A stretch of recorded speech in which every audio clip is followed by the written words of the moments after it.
And we are recording this, so watch your mouth. We are going to start with the Pledge of Allegiance, and Liz, would you lead us in that? Everybody else mute, please. Okay. You. Okay. I pledge allegiance to the flag of the United States of America and to the republic for which it stands, one nation under God, indivisible, with liberty and justice for all. Thank you. Thank you so much. And Gloria is going to have the moment of silence for us.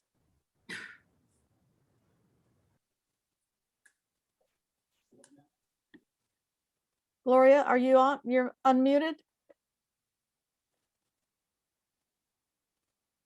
Where'd you go? I think she lost her connection.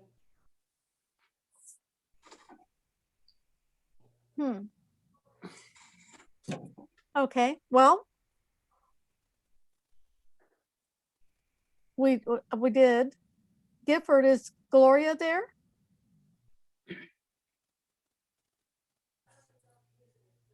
Well, that's okay.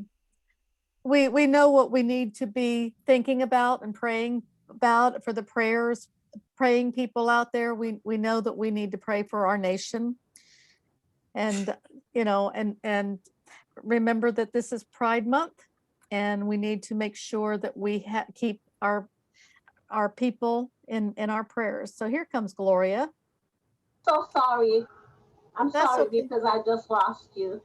My equipment just went right out. Okay. Today, I just want to join me in focusing on a topic that is near and dear to my heart. I think most of us are at this moment. We're thinking about this great country, this land of opportunity that has been so great to others, myself, to many people, myself included. Now we're focusing, where is this country going at this time? So join me in focusing on, are we going to get rid of our democratic values that we hold so near and dear to our hearts? So this moment, we just keep that in mind when we focus on the signs.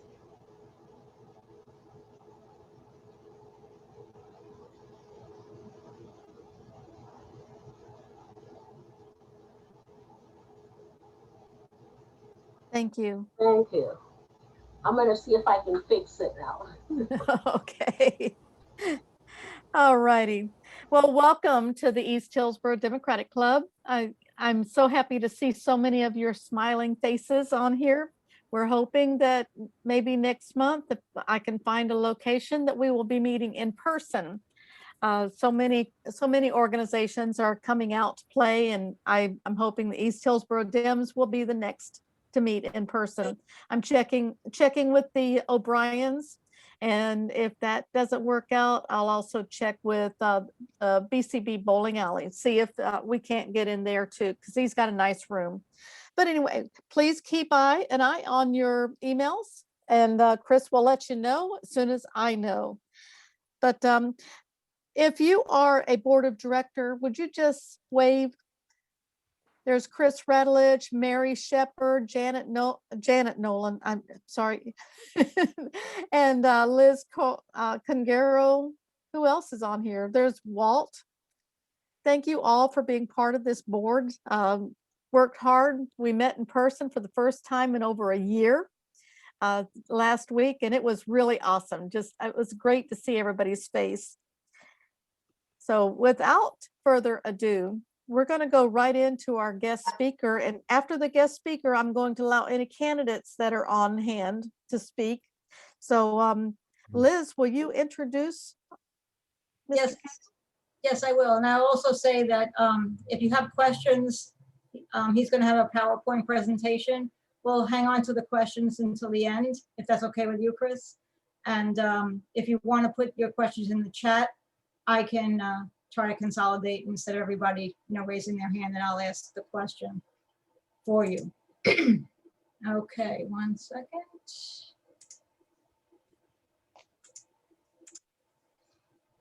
Our speaker tonight is Chris Cano. He is an Air Force veteran and a public administrator who currently serves as an organizer for social justice. He has researched and written extensively about Florida's medical marijuana policies.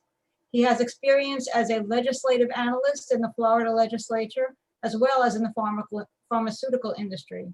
Chris currently serves as executive director for the Central Florida chapter of the National Organization for the Reform of Marijuana Laws. Please welcome Chris Cano. All yours. Chris. There's some, we're not seeing, No, we're seeing Donna's screen. There it goes. Okay. My name is Christopher Cano. Chris, we can't hear you. No? Okay. No. no.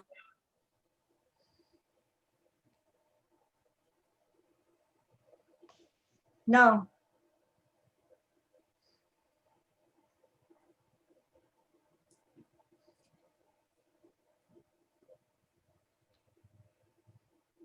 All right. Does anyone hear me? Yep. Great. Yes. All right. I'm glad we got through those technical issues. Thank you for that introduction, Liz. I really appreciate it. So, some of you may think, well, who's this guy? Why is he talking to us today? Some of you may know me. I'm born and raised in Tampa. Went to Hillsborough High School. After high school, I graduated and attended the United States Air Force Academy. After I suffered a knee injury, I matriculated to the University of South Florida, where I got a master's degree in public administration. And during the course of my master's program, I was struggling to find, a topic and a thesis that, according to our professors, said that could add to the wealth of knowledge and actually make a difference in society. And at the time, my mother had just beaten breast cancer in 2010. 2009 to 2010 was a very tough time for my family. And my mom, who's a nurse, who had, always been a just say no type of woman, raised me, along the straight and narrow, she was suffering. And it turned out that medical marijuana was something that alleviated her pain, helped her keep down, the side effects of the chemo to where she could actually eat. And she survived the chemotherapy because of it. And shortly after the doctor gave her a clean bill of health, about a month later, they diagnosed my father with a terminal form of dementia at the age of 53. And they gave him 6 months to live. And that was a shock to me because I knew I had to do something.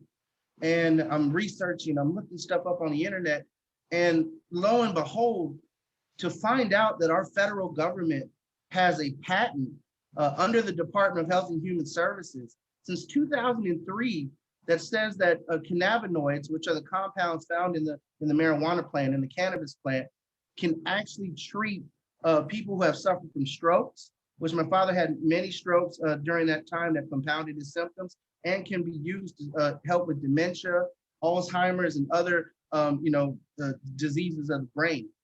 And so in knowing that, it made sense to me. It clicked. I was going to do anything it took to help my father get well. Well, he outlived those 6 months. He actually was with us all the way through January of 2017. As a matter of fact, he passed away the day before Trump was inaugurated. And I always say, well, he knew the right time to check out. And so I know my dad is somewhere at peace now. And what I wanted was for other families to not have to go through what my family went through.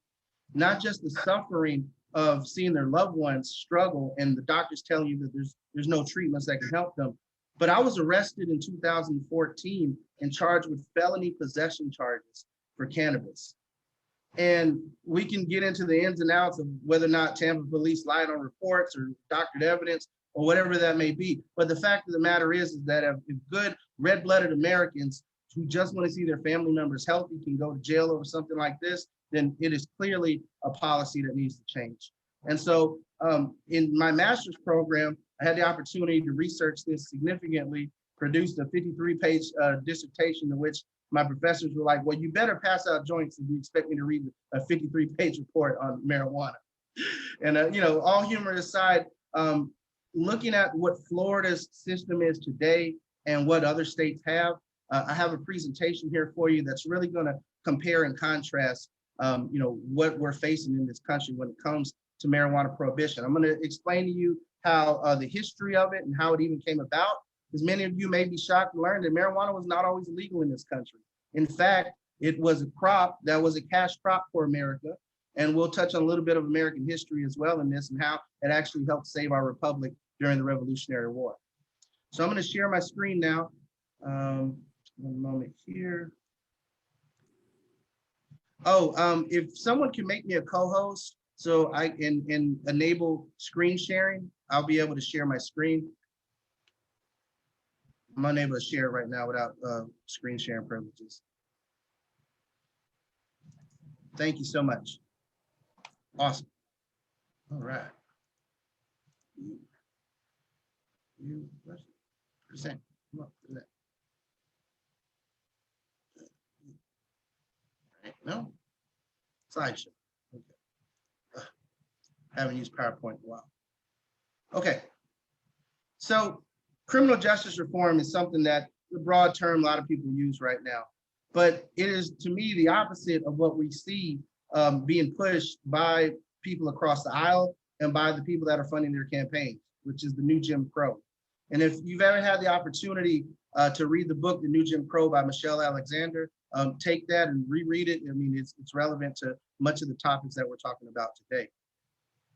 So, you know, to me, understanding a little bit the role private prisons play in our nation and how there's now these incentives to continue to lock people up and move towards hard on crime policies. At the same time, there's a big push for criminal justice reform.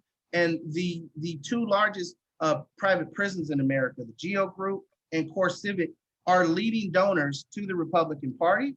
And in some cases, they have enough money to even buy out our own Democrats, especially here in Florida. They have a great influence in the Florida legislature. And so it's important that you follow the money and how all of this relates to these new policies of the new Jim Crow, and how it not only is touching our prison system, but also our immigration system as well. And so it really boils down to disparities in arrest rates and conviction rates.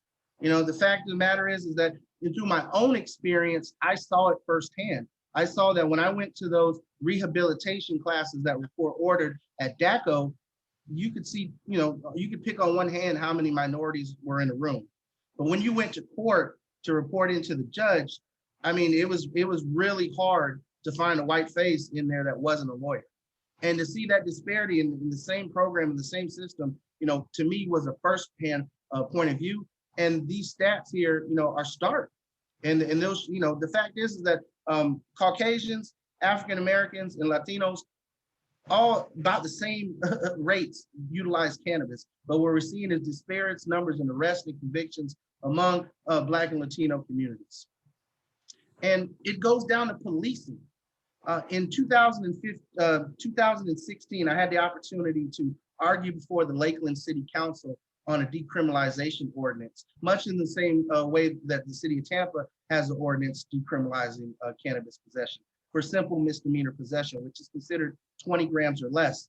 And it ended up on a deadlock vote. It was a 6-6 that we weren't able to get the majority, and they ended up tabling it. But all in all, looking at the stats in the city of Lakeland, which is not too far from Eastern Hillsborough, in Polk County, they had 401 marijuana arrests in 2015. 201 of those arrests were Black men. So if you're telling me that 6% of a city's population makes up 50% of its arrests for a particular crime, that in itself, the numbers they're stark and they don't lie. And I think that's a major concern that we should have as to how policing is happening in America, because things are changing. And so if you want to know how things, you can see this map here of our nation of how so many states have medical marijuana laws.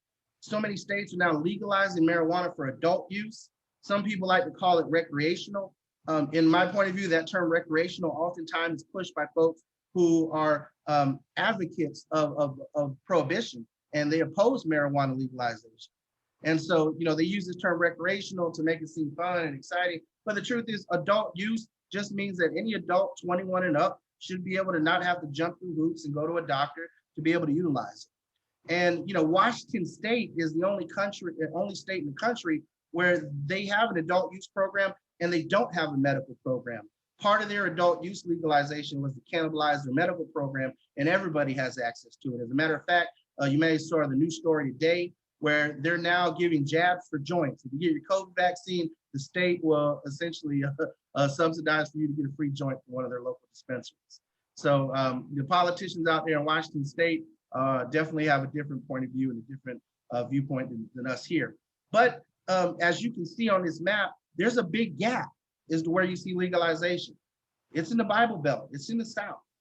And Virginia most recently legalized it and for adult use, and they're rolling that out over the next few years with their, their regulated system. Today, some disappointing news. President Biden is not going to approve the measure that the DC City Council passed to allow for adult use as dispensaries.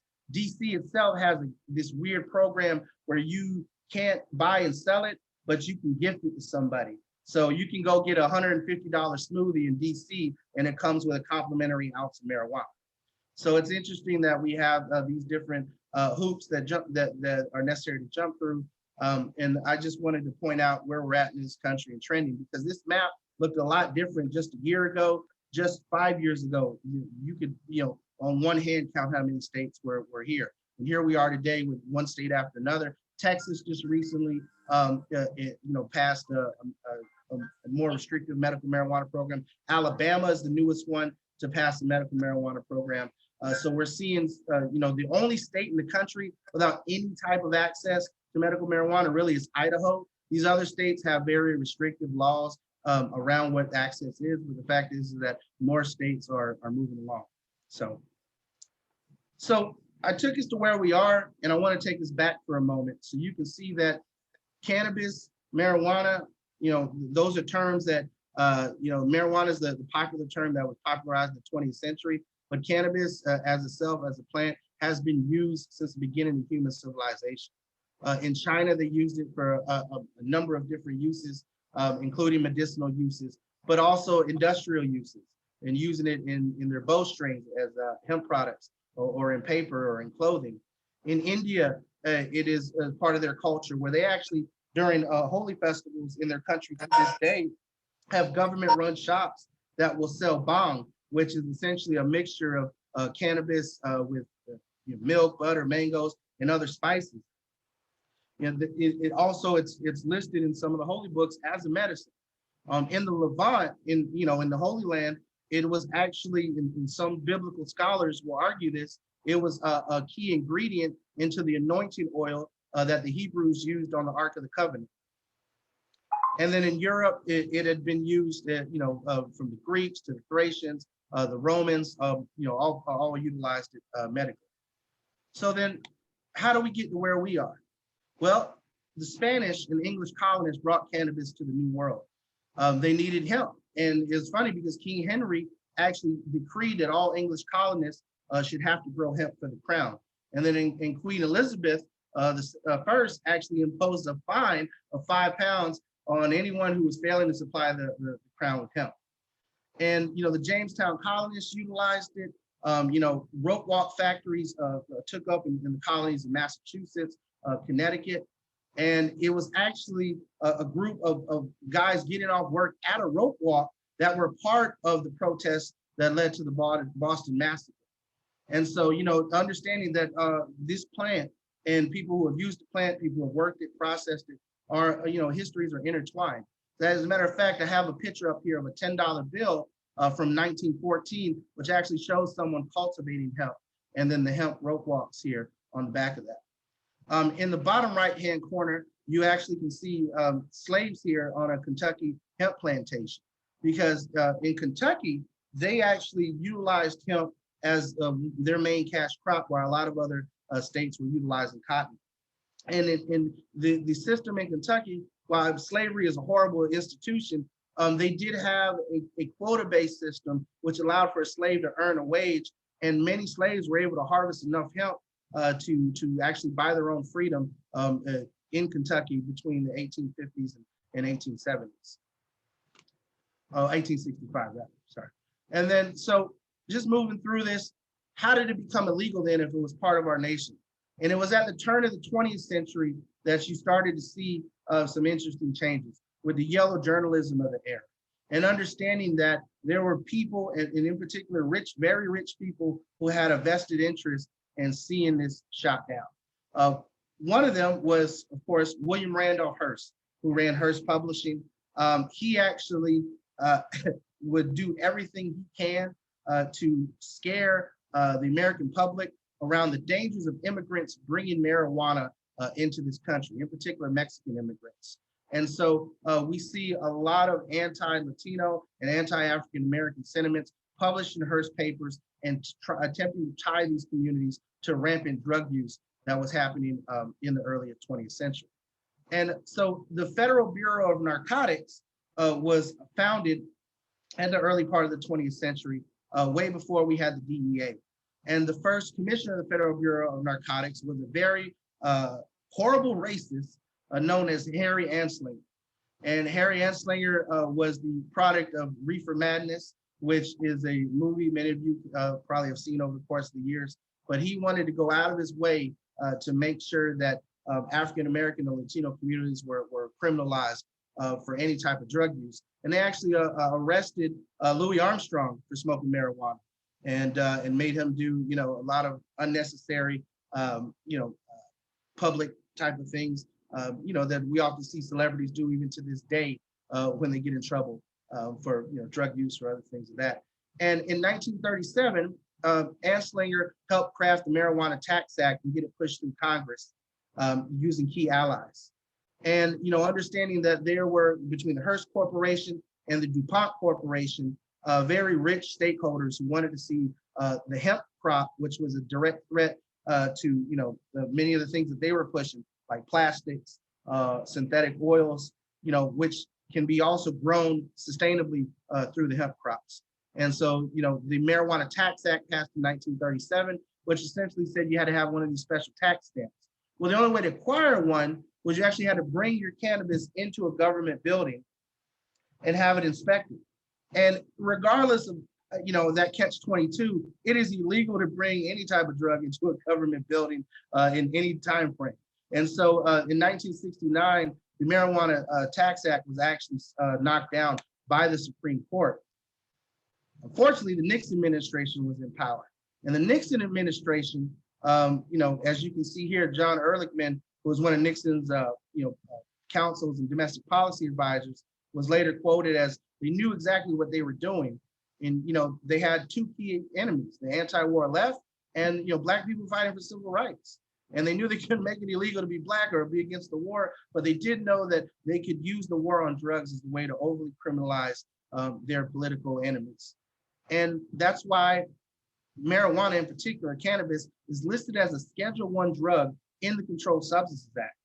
Now, Schedule I drugs, according to the Congress, say they have no medicinal value and a high penchant for abuse. And to this day, we can see that 40 states essentially call BS on the federal government on that. It's a bunch of malarkey according to those states, and the voters in those states say it does have medicinal value, and that's why we see the rampant growth of medical marijuana programs across the country. I mean, we see it in the anecdotal stories that we heard here in the mixer before I started my presentation, in my own family story. And I think it's very telling that a federal government tells us it has no medicinal value, and yet that same government has a patent on utilizing it to help people with Alzheimer's, Parkinson's, and dementia. That hypocrisy is a policy that needs to come down.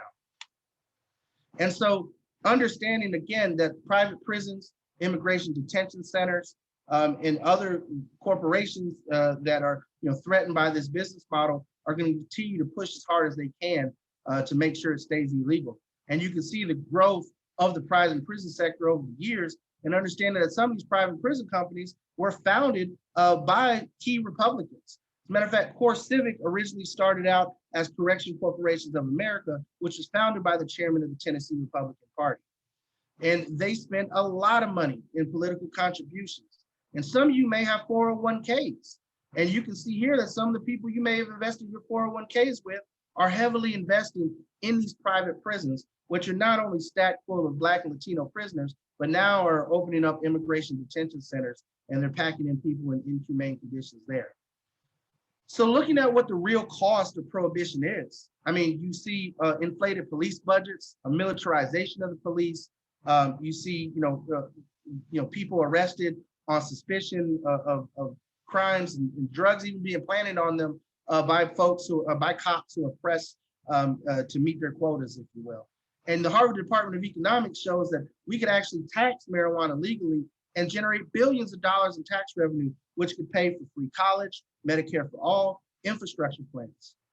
So it's definitely high time that Democrats get on board. And I've been preaching to Democrats on this since 2014 on this issue. And the fact is that we even have private prisons like Geo Group donating money to key Democrats like Lauren Book and Dale Roussan. So we have to even keep our own Democrats honest in the money that they take. John Dingfelder, Tampa City Councilman, in his last election had to return a contribution because he got called out that he took money from Geo Group. So keeping these private prisons and their agendas and the stakeholders that they have behind them out of our local and state politics will be vital for Democrats and you all to win elections in the future. But moving forward, what needs to happen? Well, first, the industry itself that we have here in Florida, we need to push for regulations that put customers, the patients first. The customers in the medical marijuana industry are sick people, and they need to be put first before profits, people before profits all day. And can Florida ever become an adult use recreational state? Well, most recently, one of the adult use initiatives, which was funded by the cannabis industry, the Make It Legal Florida one, which is backed by the MedMen dispensary, was struck down by the Supreme Court.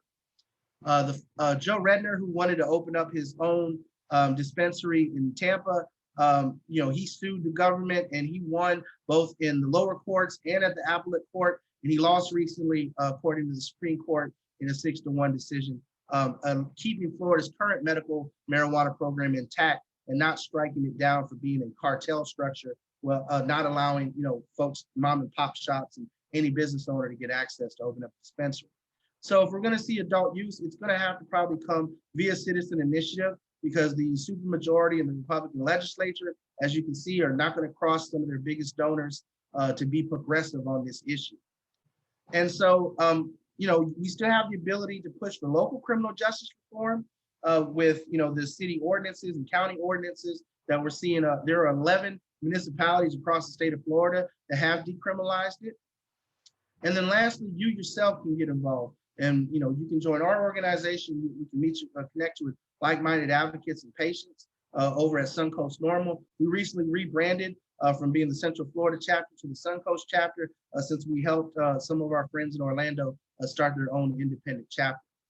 So I want to close out my presentation with just a few call to actions, and then I'm going to post some resources for you all that you can take home and read up on later, and then I'll take questions. But there are 3 key call to actions which can really push cannabis legalization forward and end prohibition. Number 1 is telling President Biden to follow through on his campaign commitment to expunge marijuana records. I think that is a key thing, that if we have dispensaries that operate and look like Apple stores, it is time to let people out of jail who are doing the same thing. The state should not be paying its bills with marijuana money while there are people in jail who are trying to pay their bills with marijuana money. The next key thing would be the MORE Act. This actually passed in the House in a historic vote in November. And of course, the Republicans controlled the Senate at the time. And so the Marijuana Opportunity Reinvestment and Expungement Act, which was actually co-sponsored by Vice President Kamala Harris when she was in the Senate, would essentially decriminalize marijuana federally and remove it entirely from the Controlled Substances Act. So this is definitely a key piece of legislation that needs to pass and reverse the harmful effects of the Nixon administration, the Reagan administration, the Bush, and yes, even the Clinton administrations have inflicted on us over the past several decades.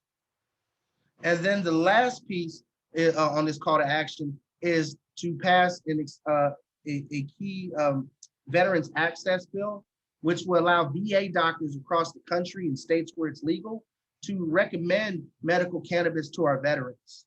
So many veterans suffer from post-traumatic stress disorder, chronic pain, and other ailments that medical marijuana can treat effectively, but many of them are on fixed incomes.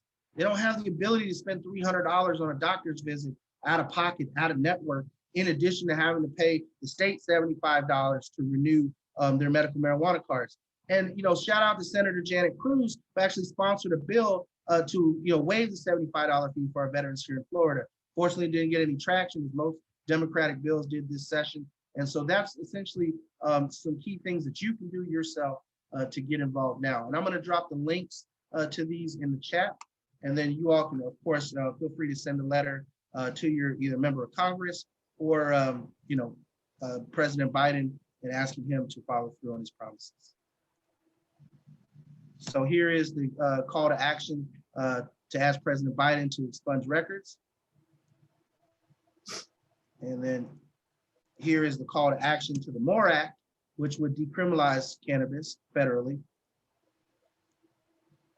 And then here is to expand our veterans' access to it by allowing the VA doctors to recommend it.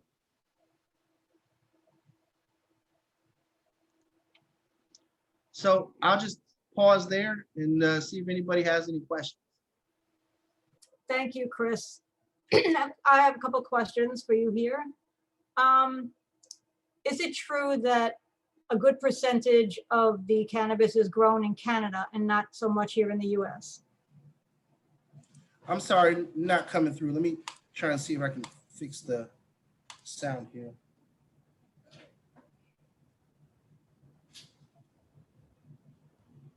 Technical issues. Anybody hear me?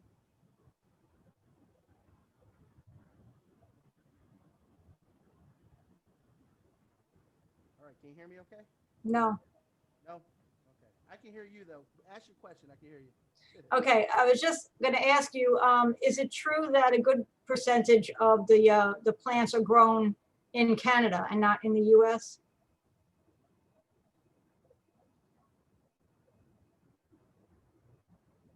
Can't hear you. Can't hear you. Can't hear you.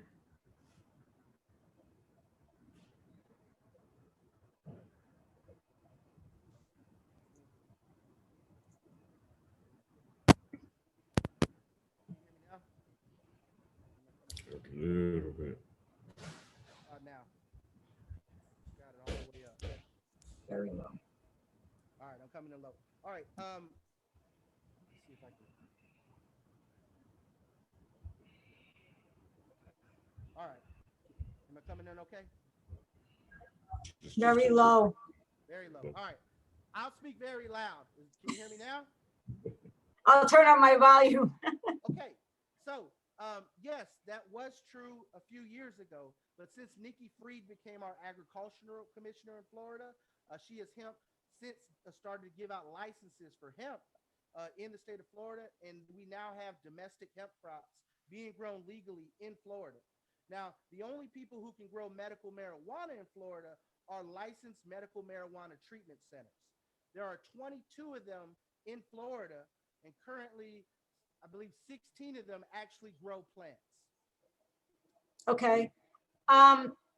If you were talking about legalization, and so now they become mainstream,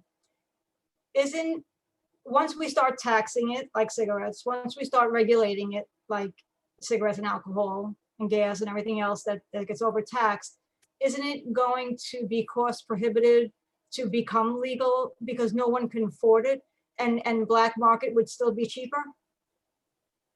The black market right now is cheaper in a lot of states. Legal states are overtaxing it in many ways. And even in Florida, patients have difficulty paying for their medicine. Between local municipalities banning dispensaries, which means people have to drive, and sick people can't always drive, so they have to get home delivery. And the home delivery charges drive up the price too. As long as we have a market where there are a limited number of actors, and supply and demand don't hold true. So you have people paying twice as much in Florida than they do in other states for legal medical marijuana. And that's not right. I know, so I don't see how we're going to get around that.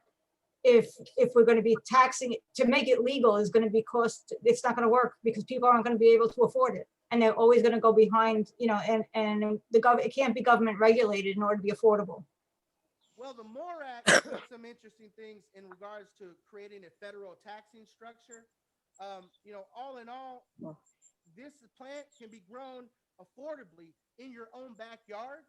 And I think that home grow for personal use is the most cost-effective measure that people will have. And that's the reason why a lot of people in the industry, a lot of the corporations which now grow medical marijuana don't want it.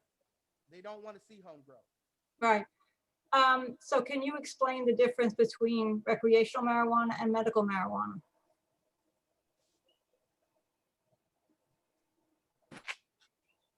Can't hear you.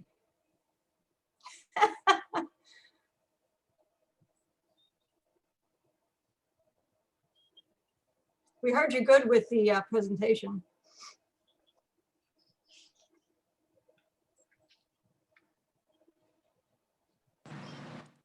Almost.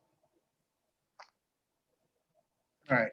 There you Am I go. coming in at all? Yes, I can't hear anybody. I can chat you the question. Okay. All right, let me see if I can use headphones. My apologies. My technology is acting up.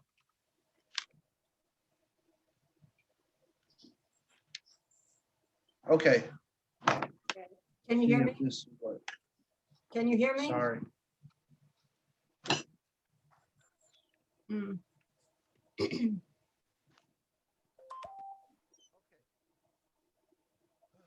hear me now?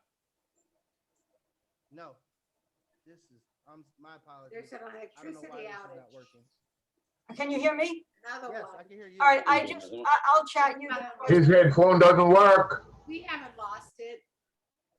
Oh, they can't hear you either You now. guys don't have it. What's that?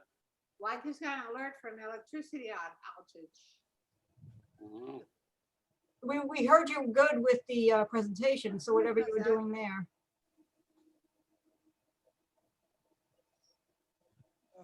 Okay.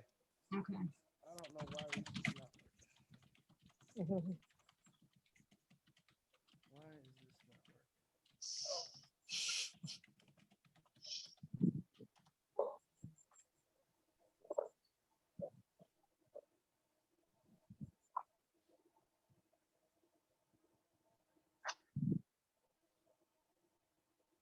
working? We can't hear you.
Okay, we're gonna.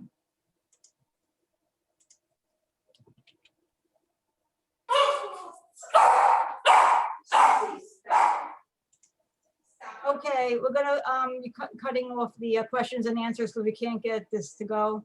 So we've got Chris's email address in the chat. So if you do have questions, he can respond to you directly. Actually, it was very, very informative, Chris. I really enjoyed it. Thank you so much for being here.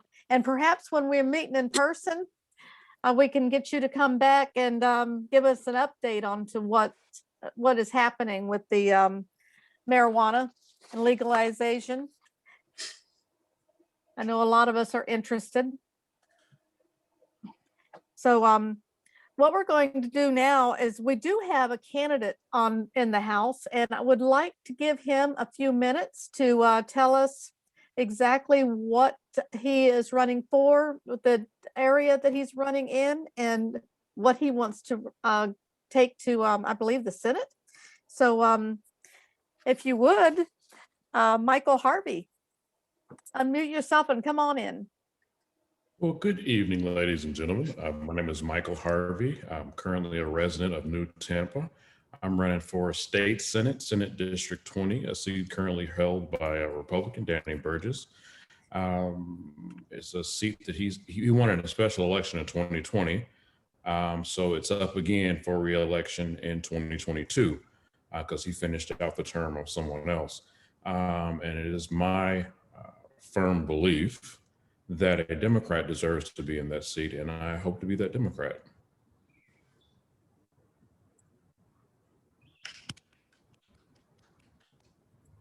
And where exactly is that district? It's a very interesting district.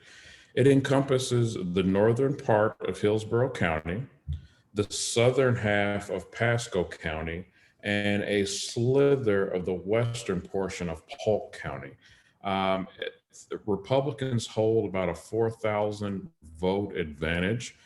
Something in the next 13 months, I know I have plenty of time to chew away at that advantage, if not give us a 2,000 or 3,000 vote increase, as long as the gerrymandering with the redistricting doesn't get too out of control. Right now, 4,000 vote deficit, I can definitely handle. If it gets a 25, 30,000 vote deficit, we're talking a whole new ball game. But as the situation on the ground looks right now, it's very doable. And the previous candidate, the Democratic challenger that lost, she only lost by about 10 percentage points, which in this district gets traditionally very difficult for a Democrat to come anywhere close. And that particular candidate, she had her own set of challenges and issues to overcome that my candidacy doesn't face. So that's why I think we have it's not just an aspirational chance of winning. Senate District 20 is something that if we come together, we have a really legitimate shot at turning 20 blue. I'm not a professional candidate. I have not been campaigning my whole life. I don't come from a political family. I'm not a lawyer. I'm a small business owner, book publisher, someone that's tired of the status quo. I want to restore faith in our institutions again. You used to believe what your governor was telling you. You used to believe the laws that came out of your state legislator was in your best interest.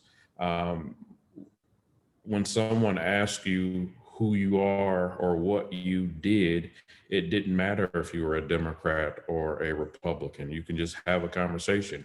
Who you did or who you are is more defined by where you went to school or where you work or what state you're from, not if you're a loyal supporter to this one man. So I want to get us back to that type of sensibility again, and we really have a chance to do so. So I have some questions here for you. What are your top 3 issues? Okay. My top priority would definitely be, top 3 priorities would be criminal justice reform. That is near and dear to me. Also, I'm a strong advocate for people with disabilities, both physical disabilities and developmental disabilities. That's very, very important to me. And COVID preparedness, or not just COVID preparedness, but emergency preparedness in general. We're a very low-lying state. The next bug is on its way around the corner. There's so many different things that can take us out. But I have a myriad of other issues that are also, I could probably easily say that are my top 3. They're all very important to me. Each one of my platform issues is like one of my children. And another question that popped up is there any other Democrats running against you, or are you the lone? Right now, I'm the lone wolf, and all the talk I get from everyone else and all my advisors is that I'm not going to have a primary challenger. Reason being is the way that I came into it, and for lack of better terms, I kind of came into it politely. I was kind of pushed into it instead of just saying, "Hey, I want to do this." My arm was pulled a little bit, and it was kind of a consensus and a coalition of a lot of people behind the scenes is the reason I got into it in the first place. So as of right now, I don't have a primary challenger. If I do have a primary challenger, one thing I want everyone to know and be very patient about, Senate District 20, because of its composition, it's an extremely difficult district for a Democrat to run in. Because you have that huge slice of Pasco, in which for whatever reason, that is the reddest of the red, and then you have that little sliver of Polk, it makes it very, very difficult to run. Now, having said that, you know, I'm more of a centrist candidate, but my name is not Joe Manchin or Kristen Sinema. I will only bend and go, but so far I cannot lose my democratic principles. There's areas I can have flexibility, and we can try the bipartisan route. But at the end of the day, I am a registered Democrat. I've been a registered Democrat all my life. And if we have an agenda item that we need to push through, we're going to push it through. I don't want to get so crazy and pull to the left in a primary that we lose this great chance that we have in the general. Awesome. So are you going on signatures, or are you going to pay the fee to get in this race? I would say I wanted to go on signatures just to prove a point. I mean, we can always, you know, the fee it's nominal, but I wanted to go on signatures just to prove a point. And really, we have a 27 passenger van that I've donated for my own funds for the campaign. Also 2 vans to help with the signature and the Get Out the Vote movement. But I really want to send a message, not only to Danny Burgess, but I want to send a message to the rest of Florida and remind them how things used to be. You know, politics didn't used to be about who had the largest checkbooks or the largest coalition of checkbooks. It was about a coalition of ideas and a coalition of people, not just a coalition of funds. Amen there. So what can we do to help? What can you do to help? Right now, and this is the when I tell people this, they find it very hard to believe. I resisted social media my entire business life. My businesses have social media, and they have people that run them and do them, and they work great. Me personally, I didn't jump on social media until I jumped into this campaign at the very end of 2020. So I don't think my social media was up until January. So if you can go on Twitter, Instagram, Facebook, like me, follow me on there, get people, they don't have to get excited about my candidacy. I just want them to know that I'm there. Starting in July, we're going to start a weekly blog series on electmikeharvey.com, or they're going to be very short videos. I know you don't want to, it's hard to keep people's attention these days. So we're going to do a short video every week about different policy initiatives, because I'm very specific on being specific. I don't want to just be aspirational. I want to tell you what I want to do and how I plan to get there. And we're going to do that on the weekly series. Also, I'm going to be taking some of the legislation that has come out of this last session, and I'm going to break it down and tell people how that affects Senate District 20 specifically. So if everyone could help me by going to Twitter, going to Instagram, going to Facebook, like me, follow me, the personal page, the Senate page, that would be a huge help right now. Awesome. And flood me with your questions. Any questions you have, I put my email address in the chat in the beginning. I love questions. Questions make me, and even if they're difficult questions, that makes the candidate. I have my own aspirations, I have my own policy goals, but this is Senate District 20 from now on is going to be representative of the people that live in Senate District 20. I want everyone's feedback. Gotcha. And feel you free have to a donation button yet? I do have a donation button. We're working on the second one, apparently. And I just got my final team of advisors really kind of just came all into play this week and told me the 1,500,000,000 things that I was doing wrong. I have a PayPal donation button, but we don't have the Act Blue. That one should be live within the next, I think, week or so. Crazy. Act Blue reached out to me today to get that up and going. You're crazy. Oh, I don't know who's not muted there, but Oh. so yeah, somebody asked, does District 20 also include Wesley Chapel? It does include a part of Wesley Chapel, yes. Okay, I thought so. Okay. Michael, I have a question. Can you hear me? Yeah, I can hear you.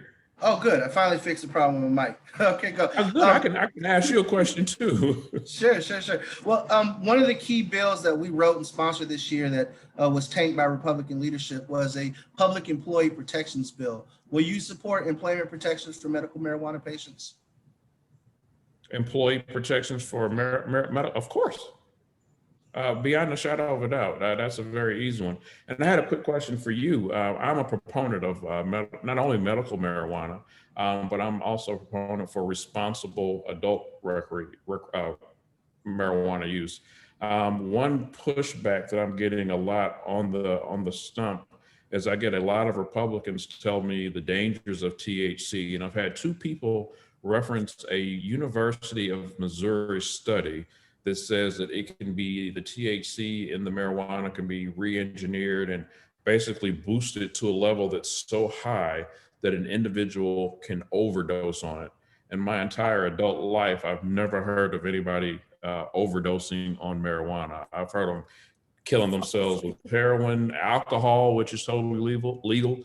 Never heard of a marijuana overdose.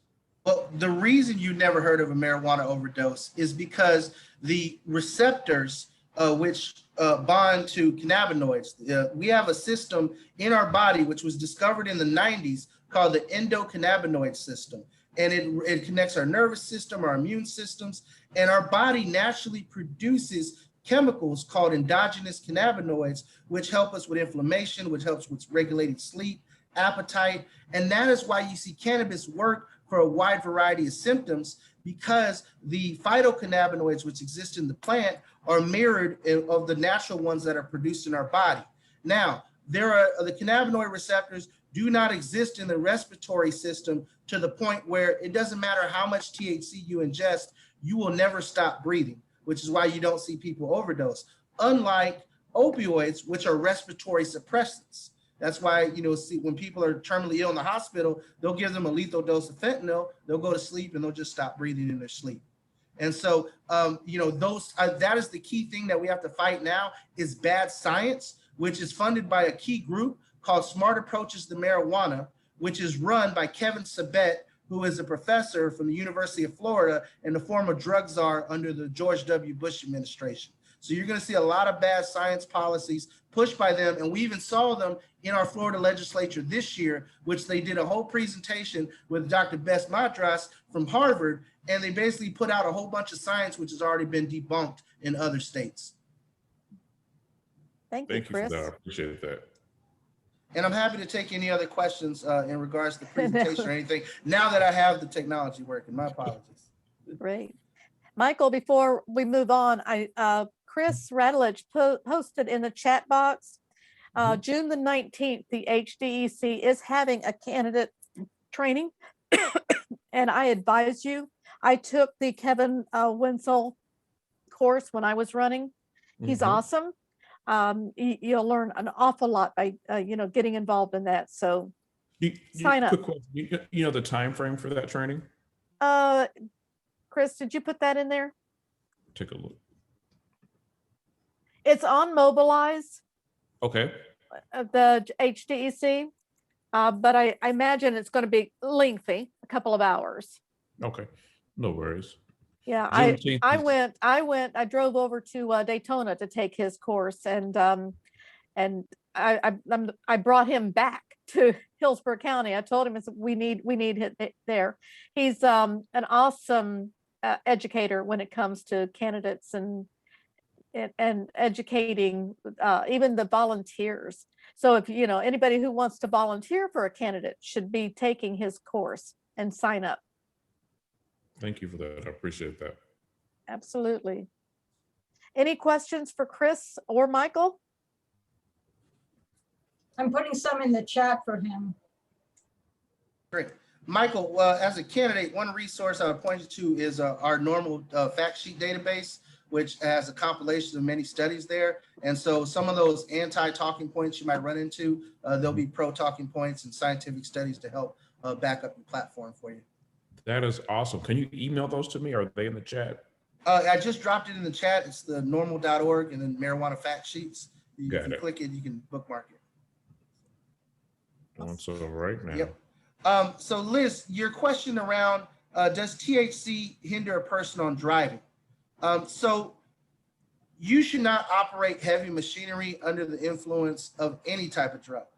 And so, you know, the fact of the matter is what the issue we have now is that in some states, police want to field test for sobriety, and that is scientifically inaccurate because there's no way to really determine how much cannabis is, you know, you can still have cannabis in your system from a month ago, you know, so if you get pulled over not under the influence, but they roadside test you and you test positive, should you be going to jail for a DUI for something you did a month ago?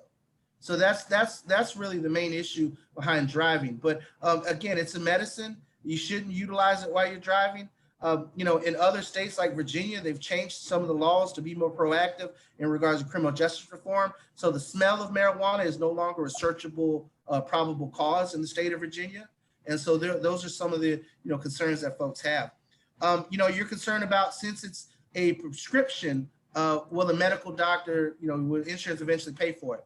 Let's be clear, medical marijuana is not prescribed because it is a Schedule I substance according to the Controlled Substances Act. You cannot prescribe a Schedule I substance because they are held to have no medicinal value in the eyes of the government. So what you have is 40 states that have passed laws that say doctors can recommend it, and with a doctor's recommendation, you can go get it from a medical marijuana treatment center or dispensary. Now, in regards to insurance paying for it, there have been lawsuits in the workers' comp arena, and in several states, I believe we're up to 9 now. Minnesota was the most recent one. New Mexico was the first, where people who were on workers' compensation utilized medical marijuana for their treatment to get better, and they asked for their medical, their workers' comp insurance to pay for it, and they've had to sue, and eventually they ruled in their favor. So what we're seeing is in certain legal medical states, you know, workers' comp insurance is paying for it if it's recommended by the doctor, but oftentimes that's due to litigation and people suing for that right. But will the public insurance companies pay for it? If we had Medicare for all, would that pay for it? I mean, those are sticky policies that are so far down the road. We got to get criminal justice reform right first. Yeah. Any other questions for either of these guys? I want to thank you both for coming on board. You know, Chris, I've known you for years, but this has always been in your heart, and I'm glad that you are still working hard on it. And hopefully one day this will, you know, become legalized, and you won't have to work so hard to make it happen. Yeah, then I can Michael? go back to focusing on my day job, which is building unions for teachers. But I do want, if anybody wants to stay involved in the latest news, every Sunday I do a show called The Rotation, which is broadcast on multiple platforms, including Facebook and even on our website and YouTube. So you can tune in every Sunday. We're going to have candidates during candidate season on. We'll have different topics about medical marijuana, and you can stay up to date with the latest cannabis legalization news. Anybody who became a member of Suncoast Normal tonight can go to our headquarters in Ybor City. It's Chillum Glass Gallery and CBD Dispensary, and just let them know you're a new member and you want to pick up your membership packet, and you'll get your membership card. You'll get your gold leaf lapel pin, which all of our members get, and a little goodie bag for our members. So we appreciate you. Thank you again, Donna, for allowing me to present. No, thank you. I appreciate it. You did a great job. And Michael, I'm glad I met you. I'm getting a little hoarse here. So we're going to move right into our business part of the meeting. Our secretarial minutes are emailed out by Chris. Hopefully you read them. And if not, thank you, Chris, for putting info@suncoastnorm.org. Thank you for that. go onto the chat and get any of the information and write it down so that you can look it up. But and our treasurer's report, where are we at now, Walt? As of today, we have $3,295.44. Yep, we're still doing good, but we haven't done anything, so, No, the we 4th have of July, got canceled, everything's been canceled. So we're kind of set for upcoming events, like the picnic that we're planning on October the 9th. It will be held down at the, that playground, what's it called, Chris? It's on the corner of Bloomingdale and Kings. I just drive there. The Paul Sanders Park. Right. Shelter 1. Right. So mark your calendars, make sure that you come, bring your family. There's places, there's swings and all that good stuff for the kids. And it's just a great time for all. We're also going to be getting involved with the Kennedy King dinner, which is September the 8th. And that will be at the Tampa Convention Center. Yeah, in person. Yeah, so we've decided to charge members $50 a seat. There's 10 seats that we're going to be purchasing. And the reason is because we haven't had any fundraisers, and it is a big event. I can't urge you enough to get involved and go. I will be going to this one. It's on my calendar already. So it's September the 8th. If you're interested in attending, send your money. You can go on to our website and send money via the website, or you can send a check, or you can call us, or however. But if you want to go, I'm sure that the Kennedy King dinner is going to be well attended. There's going to be lots of candidates and lots of, good information going on. Excuse me, Donna, are you sure it's the 8th? Because the 8th's on a Wednesday. Did I do that? I think it's the 18th. Wait a minute. I think I typed that in and somebody told me I typed it in wrong. Yeah, I sent you a little note telling you, because when I wanted to put it on my calendar, I said, I know it's on a Wednesday. Yeah. Thank you, Mary. No, thank you, You're Mary. welcome. It's You're actually, where is the date on here? It's the 18th. The 18th. It's the 18th, I 18th. think. Yes. Saturday, the 18th. Yeah. Saturday, the 18th. See, I do have it here. I didn't type it up right. So mark your calendars for the 18th. 18th. Yes. So anybody interested in going other than me? I'm going to go this year. Awesome. I go. Okay. So $50. It'll be a great time, and it is kind of a semi-dressy affair, but Oh no. it's a lot of fun. It is a lot of fun. I enjoy it. And I'm also working on meeting in person at our general meeting. I've got to call in to our stomping grounds over at O'Brien's to see if we can't get back in there the second Tuesday of the month. Anybody have any objections to meeting in person starting in July? I mean, most of us have been vaccinated, and we can all, we've got to get back to life and life as we know it. So yeah, exactly. But any other discussion, anything else going on that we need to know about? Pipe in. Yeah, Michael. I just want to say really, really quickly, just to reiterate, I am the candidate for Senate District 20, but Senate District 20 belongs to all of us. Please, please, please, please email me any questions, any concerns you have, any policy initiatives that you want to see. On the 15th, I have a meeting with Senator Chevron Jones.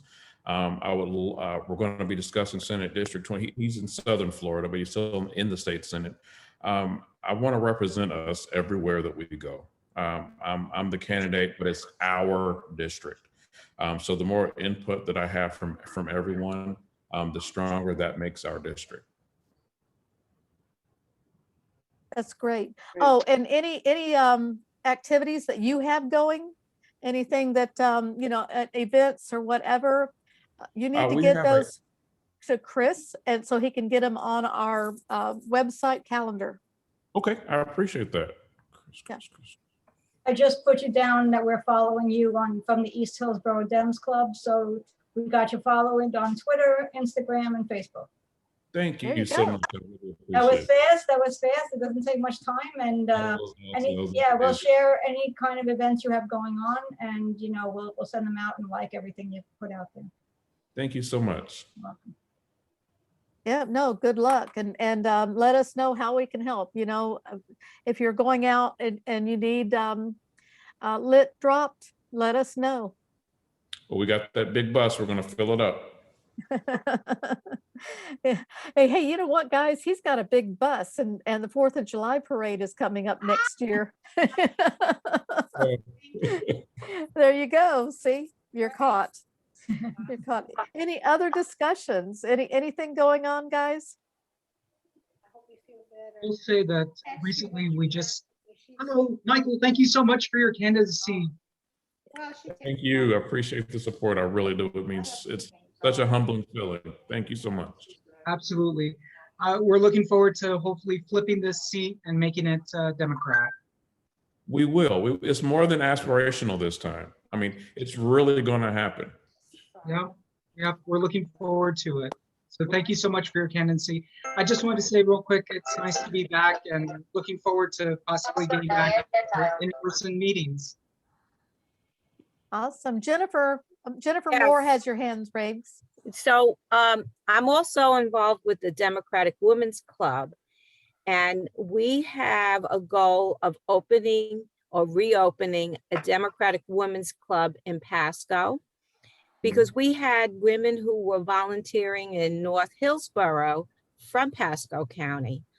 And we're doing a grassroots effort to try to get clubs in every district, in every county. So we are going to meet with 8 ladies on June 26th to talk about getting a club going. And these are ladies that are very interested and have in the past done canvassing, texting, phone calls, postcards. So I will keep you, in contact with you about it, because then they'll be having meetings and they'll have guest speakers. So we really want to make a dent in Pasco County. I'm so happy that you're running. Thank you. I appreciate that. And I know I keep talking, 30 seconds here. I have a much longer term goal than this election. It's the Republicans have near a super majority right now. It's going to take us a long time to chip away at that. So I don't want to just focus on my candidacy. We're going to win this one, but I want to also focus on the person that's coming up behind me.